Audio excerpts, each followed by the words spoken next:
To say our next guest is an MMA veteran would be a gross understatement. With 117 fights, 91 wins, he has been across the UFC, Pride, IFL, WEC, Bellator, and has battled Chael Sonnen, Chuck Liddell, Anderson Silva, Forrest Griffin, Randy Couture, Dan Severn, just to name a few. It is our absolute pleasure to welcome MMA legend, Mr. Jeremy Horn, to Submission Radio. Welcome to the show, Jeremy. Thanks for having me on, guys. Oh, the pleasure is all ours. Now, Jeremy, for the listeners who don't know, you started MMA in 1996. That's almost 20 years ago. Did you ever envision you'd still be in the sport in 2015 when you had your debut fight on March 1st in 96? Well, I didn't really think much about whether or not I'd still be fighting, but I always knew that I'd be involved with MMA till the day I die. So... Absolutely. 170 fights. Looking at your record is just amazing. For listeners who don't really understand how often you fought, I just want to bring up something in this interview. Just a quick time period for a second. Now, I'm going to go back to 1998 here, Jeremy. On the 6th of November 1998, you fought Derek Ruffin for SFC in Illinois with a win via rear naked choke. Now, on the 7th of November, the following day, you fought for Hook and Shoot in Indiana and beat Jerome Smith by first-round armbar. And then casually, 6 days later at Gladiators 1 in Iowa, you beat Rich Nettleton by rear naked choke in the first round. And you did all these types of stretches over and over in your career. That's just absolutely crazy. Tell us about those times. What was it like being Jeremy Horn, riding from state to state, back to back, beating everyone in the first round? Well, I was just doing what I love to do. I didn't really think about it back then much. The sport was pretty new, and we were all having fun, so there really wasn't a whole lot to think about, just fly in and there's some guy across the ring for you to fight. Wow. And we heard a lot of the times when you fought, it was because you fought for your friends' promotions and fighters would fall out. Is that true? Yeah, that was pretty regular. Back then everybody was fighting as much as everybody was promoting fights. So, it wasn't as regulated as it is now, so if you could get 10 people that wanted to fight each other, you had 5 fights.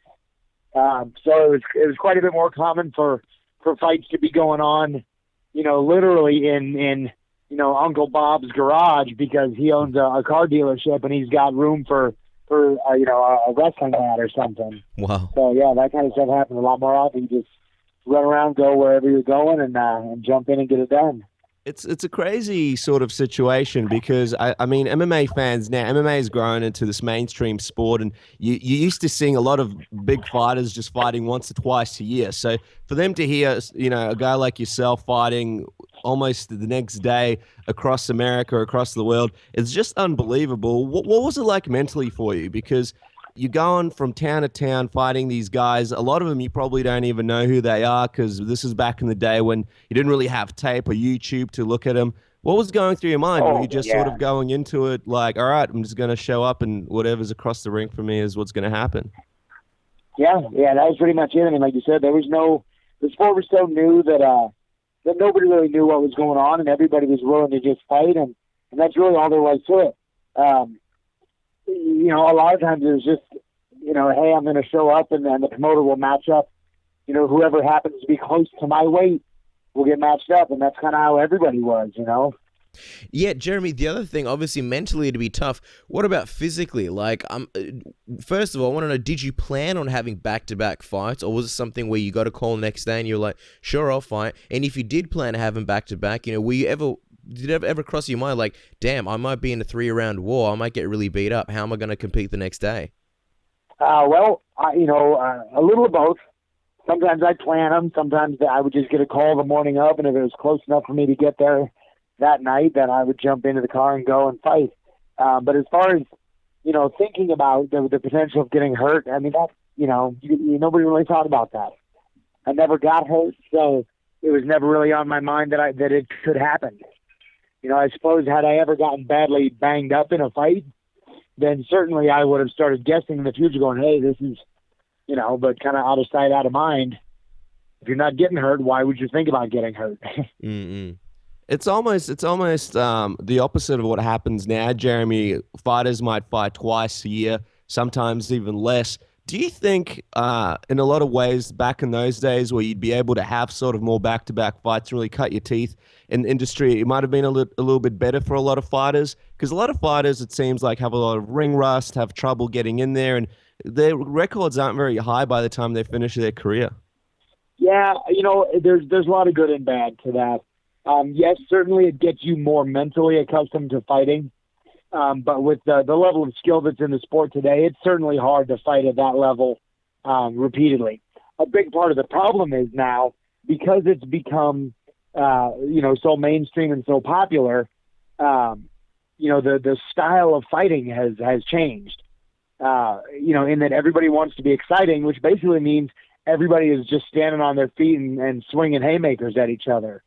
Back then, I mean, even guys that wanted to do that, somebody was going to grab them and take them down, because everybody was either fighting, kind of on instinct and somewhat fear, because they have no idea what's going on, or they're grapplers and they're trying to take everybody down. So, nowadays people are more well-rounded, and they're seeking, to please a crowd. So whether it's in their best interest or not, they're standing up and swinging for the fences every chance they get. And that does not make it easy to fight back-to-back fights. Absolutely. Now, the other side of the coin is there's a lot more at stake, because obviously the pay is better. There's TV deals. You're on pay-per-view. You're talking about sponsors and pay-per-view points and stuff like that. You do also get the side of fighters where, you got to win by any cost. And sometimes you see those decisions that fans, that are a little bit opposing to. Yeah, in general, there's just more risk. What do you think about fighters sort of playing the safe route in those fights? Well, again, I can't blame them. When your career's on the line and there's a lot of money on the line, you got to do what's smart for your career. But back then, that just really wasn't a concern of mine. I wasn't fighting as a career, even though that's kind of what it morphed into. I was fighting because I love to fight. So, and I mean, I still love to fight. That's why I'm still doing it. But yeah, I mean, it's a lot different when, you're going to make enough money to live, for the next few months, or potentially you're going to be broken and hurt and get cut, and and your whole life path changes. Back then, I was making like $200 or $300 a fight. I didn't care. So I missed a fight. Big deal. There's another one next week. But again, never really thought about getting hurt because I was never hurt. So. And I'm also curious, Jeremy, during that time, obviously, you seem to have the freedom to take a lot of fights in a short amount of time and seemingly whenever you wanted. You said it wasn't your career. What were you doing at that time, other than fighting sort of as a regular job? Did you have a regular job at the time? Well, to say it wasn't my career, I guess, is a little misleading, because, yes, it was my career, but I didn't think about it like a career.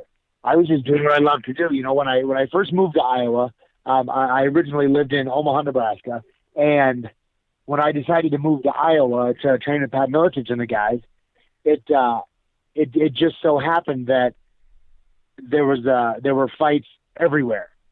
So when I moved there, I didn't have to get a job because there's a fight every single weekend.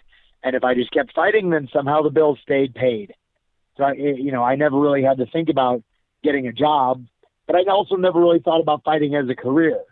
It just seemed like I was doing what I loved, and somehow there was money to pay the bills, so I didn't even think about it.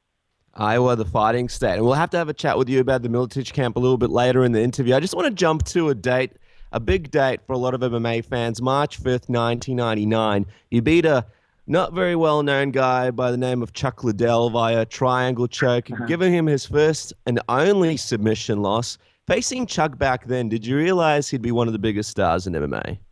No, I certainly didn't. Again, the sport was starting to grow, getting a little bit more recognition, but he was just another guy across the ring from me. Now, you ended up losing the rematch to Chuck in 2005, but obviously you hung in there until the fourth round. Did a part of you ever wish that you guys had to have a rubber match before you retired from the sport? No, not particularly. I mean, I don't really care too much for rematches, and I don't really think about them too much. I want to fight whoever's across from me. So, I mean, if it's a rematch, great. If it's not, great. But I don't seek out rematches. I don't care. It's interesting because when looking through your record, a lot of fans will see a lot of familiar names. Some of the best guys, like we mentioned in the introduction, you had wars, with some of the biggest and pound-for-pound best fighters in the world. Was it sort of funny to you that a lot of them fought you before they went on to become well-known fighters, and you didn't really get a chance to really know who these guys were? or how great they'd be before you fought them and a lot of times beat them? Again, never really thought about it back then. Just that's the guy across from the ring from me. But just looking back at it now, like, do you ever look at it and just think like, damn, I've thought so many like big names and a lot of them I've beaten? Sure. Well, you're currently riding a 4-fight win streak. You know, the UFC is bigger now than ever before. Is there part of you that wants to have one last run in the UFC and make one last play for the title before you finish out your career? No. I've never really cared much about titles. I've got a giant bucket of belts, collecting dust in my closet. I just like to fight. Right now, I'm focusing a lot on trying to build the gym, and I'm trying to train other guys. I still fight because I enjoy fighting. But, I don't really care if I get back to the UFC. I stay pretty busy with the things from the gym, so I don't even know if my schedule would allow me to train the way I would need to train to really fight at that level again. Right now, I get a lot of training in just by training the guys at the gym. I'm rolling with guys every day at a variety of levels. I'm sparring with guys every day. So, I stay reasonably sharp, but fighting at that level, to compete in the UFC, that's another level. And I would have to go, I'd have to completely start over and start training again, and the gym would get neglected a lot. Well, you mentioned moving to Iowa and joining a camp, which was one of the toughest camps, the Miletich camp. Pat and Jens were on our show previously. They discussed it with us as well. What was it like being a part of a camp full of champions and future champions, such as Robbie Lawler, Matt Hughes, and Tim Sylvia? And for a long time, you guys had a lot of the pound-for-pound best fighters in the sport in your camp training together. It's hard to say. It's just, back then we were just a bunch of tough guys training together, having fun, doing what we like to do. It wasn't really a matter of, hey, this is a room full of champions. Even when it became a room full of champions, nobody really thought of it that way. Nobody really, like, you were a champion when you were at the UFC. When you come back to Iowa, you're just Jens. You're just Matt Hughes. Nobody cares. And they didn't care either. The belt went on a shelf in their living room somewhere, and then they came back to the gym and just jumped back into practice and started training like everybody else. There was really no, I'm the champ, so I'm somebody special. It's just, we're just doing what we love to do. Now, you mentioned tough, and I think that's a really appropriate word. We've heard the crazy stories about sparring day. You spoke to Pat and Jens. Can you tell us a bit, what was it like when you woke up that day knowing it was sparring day at the Miletich camp? When I was back there, it wasn't as rough as it was after I left. It got a lot rougher later on, so I never really had to deal with that much. It was reasonably rough, but guys getting knocked out left and right. That surfaced after I already moved to Utah. You mentioned, obviously, your great new gym, Elite Performance Gym. What kind of stuff did you take over from, the success of the Miletich camp and brought it into your own gym now that you're running your own gym and your own camps for a lot of local fighters? Well, honestly, mostly the biggest thing that I've always tried to adhere to and that I brought with me is just adherence to technique. Whether you're standing on your feet to fight or you are on the ground grappling with somebody, technique is what wins. So I don't want to see guys closing their eyes and swinging hard. You better have your chin down and be throwing clean punches. If you're going to take somebody down, you're not allowed to just sit in their guard and punch them in the ribs. You need to know how to grapple. If you want to take somebody down, you better be able to pass their guard, mount them, hurt them, make them turn over, make them make mistakes, whatever the case may be. But, technique is what wins, and it always has and it always will. Superior athletes will come and go, but if they don't have the technique to really, that's what I'm looking for. If they don't have the technique to really back up their athleticism, somebody's going to beat them sooner or later. Somebody with better technique will beat them.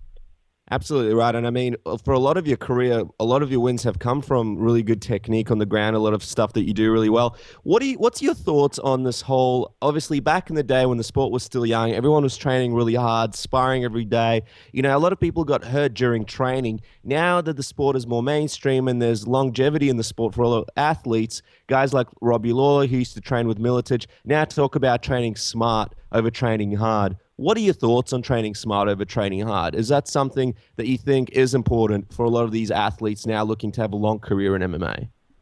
Absolutely. That's always been my take from the beginning, along with focusing on technique means being smart.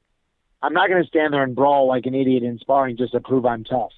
We don't have to go super hard contact. We can go light, and if I touch you, just assume that I hurt you. React as if I hurt you. Move as if I hurt you. Every now and then it's good to go hard and get some work in, but no, you don't have to go super hard if you're focusing on good technique. Yeah, it's very smart. Now, Jeremy, one of your famous battles was against Anderson Silva in 2004. I just want to get your thoughts. What did you think when you found out that he had tested positive for steroids recently, and were you shocked like the rest of the MMA community? Honestly, man, my view on steroids is a little different than most. I don't care. I don't think it changes much. I don't think it affects much. Certainly it's, you're bigger and stronger or whatever. I don't care. Like I said before, technique wins fights. It's actually steroids don't give you good technique. It's an interesting one. Do you think, obviously, a guy like yourself, you've got an amazing legacy behind you. Do you think it hurts Anderson's legacy in a lot of fans' eyes around the world? I imagine it does, but I don't think it should. Just because, he's done so many amazing things that were not not because he was bigger or stronger than his opponent, or and the biggest thing is people will say, well, it's not about being big and strong. Taking steroids means you can recover faster, which means you can train harder and more. Well, that's only if you're pushing the extreme physical side of things. You're telling me you can't sit down and watch tape and learn. You can't loosely, slowly drill stuff and learn. It's only how hard can you push, how physically demanding, you can push yourself, Yeah. But yeah, so it's sad that it may hurt his legacy a little bit, because I don't think it should. I've just got one more question, in regards to PEDs. Like we spoke before about how the stakes are higher now and there's more money in the sport and things like that. Do you think that PEDs have been around in the sport always, or do you think because of the prizes now they're becoming worse? Well, I think they've always been around. They're getting bigger now, obviously, because there's more there's more money in it. But they've always been around. Back then they were very, very common because people didn't really know good technique as much as they do now. So they were seeking something to find an advantage. So strength and power and speed was the advantage. So, got to get on steroids. But now, people are still looking for an advantage, and really the only advantage is get smarter, get better, get more technical, It's interesting, Jeremy, because obviously when you speak about the technique, it sounds like you speak from personal experience. I mean, you've had 117 fights, and back in the day when there wasn't really any testing whatsoever, did you ever have any moments when you had opponents, and without naming any names, when you had opponents, when you were looking across from the ring at them and you were a little bit suspicious, maybe this guy is using PEDs and steroids, and are your thoughts on steroids basically because you beat a lot of those guys with your technique? I never really thought about it, seeing somebody crossing the ring for me and thinking, man, this guy's on steroids. Because again, it wasn't a concern. I don't care. Yeah, I would look at guys and go, damn, that guy's big. I bet you he's really strong. But whatever, he's not as good as me. As long as I don't stand in front of him and brawl like an idiot and run into that haymaker he's throwing at me, then I don't have a problem. I'm going to take him down and beat him. Sure. Now, you're returning to the to the cage against Tony Lopez at Creek Showdown March 28th. What do you see as your advantage over Tony? And give us a prediction on how you're planning on beating him. My advantage, obviously, is that I've been doing this for, almost 30 years. There's nothing he's going to do that I haven't seen, and I'm better than him. Technique is king. I've fought some of the best in the sport, and beat some and lost close fights to others. He's not better than me, so I'm going to be able to beat him because I'm better than him. And luck is always a factor that I can always play into it. But if you don't fight stupid and reckless, you can minimize how much luck is a factor. And I always fight, with a mentality of minimizing, luck or bad luck in any case. So I don't see it being a problem. I'm going to beat him with whatever he gives me first. Absolutely, Jeremy. We have some fan questions for you coming up in the interview. Just before we jump to those fan questions, we spoke about you obviously making one last run, and you said you're not really interested, you're focusing on the gym. Do you ever foresee yourself in the future before you retire having one last run, or getting the motivation to have one last run in one of the companies like Bellator or the UFC? Or was it just the case you've accomplished so much, you've done so much for the sport, you're just happy growing other fighters in your gym now? Well, a little bit of both. I mean, if my schedule and my situation were to change to a point where the gym didn't need as much attention from me, it could kind of run itself on its own, or I had a real strong staff of people that I could rely on, then yeah, maybe I could step away from the gym a little bit and try to focus a little bit more on myself, and maybe make another run at something bigger. But only because it would be, it'd be fun to do it, not because of any desire that I feel left inside of me. I mean, I do what I do because I like to do it, and I've never really cared much about, winning titles or doing that kind of thing. I mean, I love to win a fight, and I don't really care if that fight is in the UFC, or if that fight is, in my backyard against my buddy. Sure. Also, I just wanted to ask you, in regards to your opponent, Tony Lopez, I know, Jeremy, you came obviously from a time where the rules were still being made in MMA, and, they've sort of become what they are today. Tony sort of has a history of having a few incidents where he's basically either held onto chokes or, hit his opponent after the fight's been finished. I'm just wondering what you think about that. I'm sorry, I misunderstood you a little bit. You said he's had a history of doing that? Correct, yep. It happened in August of 2013. Really? Yeah, I'd have to look into that. I didn't really know that. I am not a very big fan of that kind of stuff. I mean, depending on the circumstances, sometimes that kind of thing it happens. But, I mean, if it's like blatant things, kind of like what Paul Daly did with Kai Chen, that type of thing, it's going to be a real bad night for him, because I don't like that. Tell you what, it's going to be an exciting matchup. Now, we've got some fan questions for you. First question is from Joey Jojo. He'd like to know, which opponent would you consider your toughest fight? Or which opponents would you consider your toughest fights if it's tough for you to narrow down one name out of that 117 fights that you've had? Yeah, it's pretty hard to pick just one. I mean, obviously Chuck Liddell's got to be up there. I mean, that guy's a legend in the sport, and our second fight was, obviously everybody saw it. That was really, really hard. But, I don't know if I could pick just one.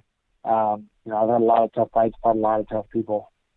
Now, the MMA professor wants to know, his question is, you've accomplished so much MMA and fought the best of the best. However, you are reaching 40. Have you thought about retirement from the sport, and how much longer can you see yourself competing in MMA? That's actually an interesting question. As far as retiring goes, I mean, what person wants to stop doing what they love? As long as they're physically capable of doing it, you want to keep doing it. So, I mean, I don't really know when I'd retire, but at the same time, I don't want to just kind of fizzle out and finish fighting, people that are like well below my level. And, I don't want to be the high school kid that's going back to kindergarten and picking fights, Yeah.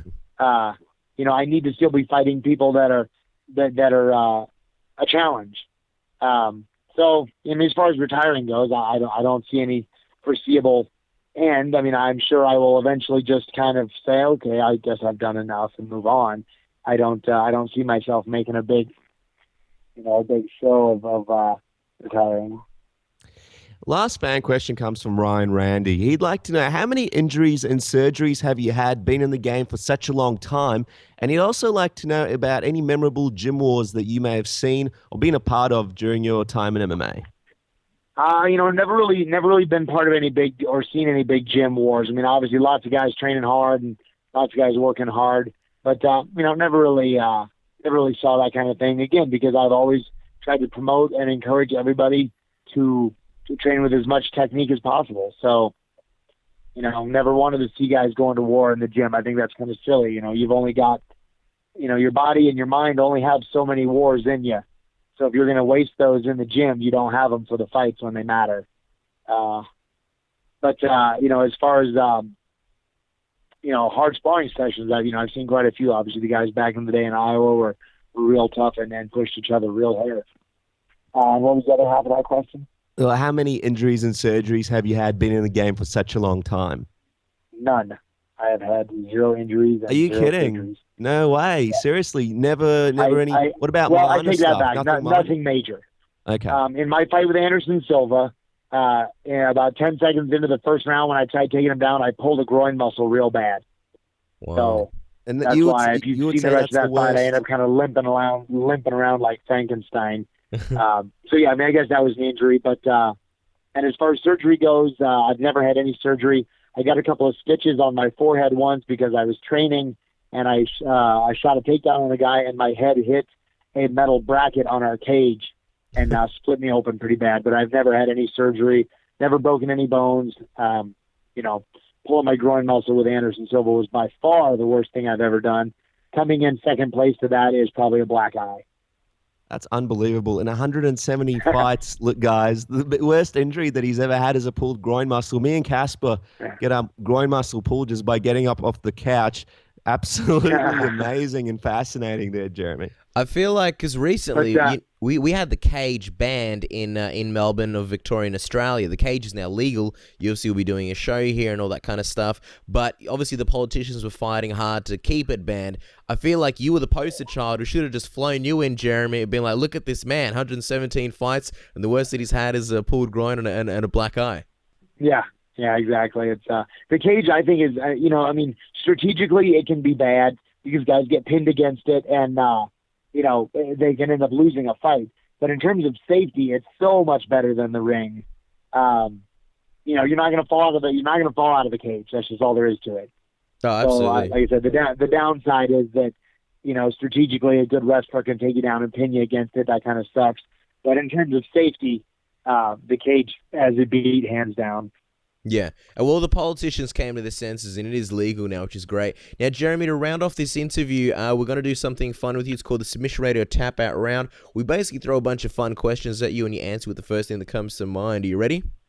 I'll give it my best shot. All right, cool. Now, really simple. You fought all around the world. Give us your favorite company to fight for and why. Boy, that's a tough one. I don't know if I could say maybe Pride. Because just the show that they put on is just incredible to be a part of. Walking out into an arena full of 90,000 or 100,000 people, and they're all dead quiet, and you got the sumo guy banging on the drum and stuff like that. I mean, the production that they put on is really fun to be a part of. We got to get that sumo guy to bang on the drum for Submission Radio. That would be something special. Speaking of Pride, I'm glad that you mentioned Pride because we always have a lot of guys on from Pride. We had Bob Sapp, Don Fry, just the who's who of Pride, and they always have an interesting, crazy, or funny story from their time with the company. Do you have anything that you remember from your time in Japan that you can talk to us about with Pride? Any funny, crazy, or interesting stories from being with that company? Honestly, no, nothing. Nothing stands out. I mean, obviously the production and stuff was something to behold and to be a part of. There was one time I fought in a show. It wasn't really a Pride show, but a lot of the Japanese shows are all kind of interrelated. I was called by Coliseum 2000. I think it was in early 2000 actually. And then we fought at the I believe it was the Saitama Super Arena, and they had the locker rooms on the far side of the venue from where the ring was. So like you couldn't walk. They actually came to get you when it was time to go to the cage. They would come and get you out of the locker room in a little golf cart and drive you around the outside of the building. It took like 30 minutes to get there. Whoa. Because they put everybody on the far side of the cage, so there was no way you could walk through it and get there in time.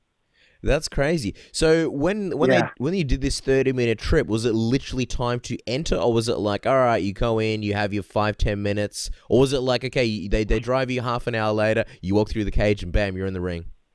No, they drive you around to like a secondary staging area. So then you would have 5 or 10 minutes before your fight to finish warming up or whatever, and then go. Wow, that's crazy. I'd feel like you'd have to kiss all your relatives goodbye, like, all right, I'm off, I'll see you later, instead of just like them waiting in the back. Yeah, kind of. What motivates Jeremy Horn to get out of bed and hit the gym every day 20 years later? In a simple sort of sentence. Well, I mean, it's just a love of the sport. I still get up every day. I love teaching. I love watching guys learn. I love that spark you see in somebody's eye when a technique you're trying to teach them finally catches and they understand it. I still just love the sport. Robbie Lawler versus GSP. Who do you think wins and how? I don't know. That's a really, really tough fight. St. Pierre is very, very well-rounded. He's very, very solid, but he's also very conservative. Whereas Robbie, has amazing skills at staying off his back and getting back up, and very, very dangerous on his feet. But I don't know if his a little bit more wide open style would be able to hold off St. Pierre for forever. I don't know. That's a tough fight. I mean, I would have to go with Robbie, but not by a landslide. Sure. What's a tough fight? What's the best advice ever given to you by a coach? Oh wow. I don't know. That's a tough one. Anything growing up, anyone ever said that sort of inspired you in any way? Well, nothing that really inspired me, but one thing I have had a couple of coaches tell me, as growing up, as a martial artist and a fighter, is don't quit your day job. They say it as a joke and they say it as there's no money in the sport, but what it really boils down to is if you come into this sport because you're trying to make money, you're going to lose. You're in the wrong sport. If you're coming into this sport because you're trying to get famous, you're in the wrong sport. You need to come into this sport because you love martial arts and you love training and you love being in the gym. If that's the case, you can work your day job and then come to the gym at night and still do what you love doing. But people that just decide out of the blue, well, I want to be a fighter now because it's my dream to fight in the UFC and I want to quit my job. You're making a mistake because this is not an easy way to make money. Now, Jeremy, give us your thoughts. What are your thoughts on women's MMA? You're a pioneer in MMA for men. What do you think about how the sport's come along for women? It has come a long way. There's a lot more technique in it than there used to be. But as most women's sports go that follow men's sports, they're a few steps behind. They've got a little bit to go to catch up, but they're gaining ground quickly. Now, Jeremy, I feel like you're the perfect person to ask. What's the secret to longevity in MMA? Don't fight stupid. Don't fight for the entertainment of the crowd. Fight for a win. And that doesn't mean be boring, but fight intelligently. Don't brawl. Don't be stupid. Fight with a smart game plan to get a finish as soon as you can. This tap out round question actually comes from a fan. His name's Tagamest Cash? Yeah, Tagamest. Tagamest. Okay. He's asking, describe the following fighters in one word. Nick Diaz. Awesome. Conor McGregor. Entertaining. John Jones. Arrogant. It's funny. When you said Conor McGregor, I actually had entertaining in my mind as well. Now, we've got a question also from Based. He wants to know if there's any guys out of your gym that we should be looking out for. Yeah, we've got a few guys, actually. One that's going to be making a break at something real soon. Here's a guy named David Putson. He is 21 years old, or maybe 22 now. He's trained with me since he was about 12. He's got an 11-1 amateur record and now a 7-0 pro record. Wow. And he's fought some tough guys, mostly a handful of local guys, a handful of regional guys, but he's crushed everybody, and he's been doing it really as kind of a kid, training part-time because he thinks it's fun. He only recently has started dedicating himself to really training and trying to make something of this, but he's a perfect example. Started as a little kid and trained because it was fun, and now he loves training, and fighting is just a pleasant bonus. Well, everybody's got to check him out after this interview. Make sure you look him up, guys. I just want to go back to the fan question before where you said the one word about every fighter. You mentioned arrogant for John Jones. I know he rubs a lot of guys the wrong way, and me and Cass actually have spoken about it on the show a few times. Can you just expand on that for us, Jeremy? What are your thoughts on Jones? I don't know. It's hard to say because I don't know him personally, so I can only gauge by what I've seen of him in the media and in the spotlight. But I don't know. He just seems very, very arrogant to me. He went through a long stint where he was, claiming to be something that he wasn't. It seems claiming to be a lot more righteous and and holy, if you will. And then a lot of these negative things started coming up and popping up to reveal that, what he did behind closed doors was nothing like what he professed to be. It's not a whole lot of thought put into it, but that's kind of mostly where my opinion comes from. He's certainly a talented fighter, but I don't think he's anywhere near as good as he thinks he is. Sure. Now, finally, Jeremy, after all the amazing things you've done, give us your favorite moment of your fighting career thus far. I've had such a good run. I've had so many good times. I don't think I could pick just one. I've loved a lot of moments in the fight. I mean, really, from the time I was, 15, I've been living the life of my dreams. I've been done exactly what I wanted to do every day of my life. It's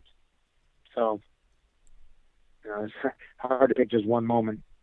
Well, guys, don't forget, Jeremy will be having another moment. He'll be taking on Tony Lopez March 28th at the Sugar Hill Showdown at Sugar Creek Casino in Hinton, Oklahoma, United States. We wish we were closer so that we could go. Make sure to check out also Jeremy's gym. It is 7932 South, 1530 West, Jordan, Utah. And for all the more details, you can go to eliteperformancegym.com. Jeremy, it's been an absolute pleasure and honor to chat to you today.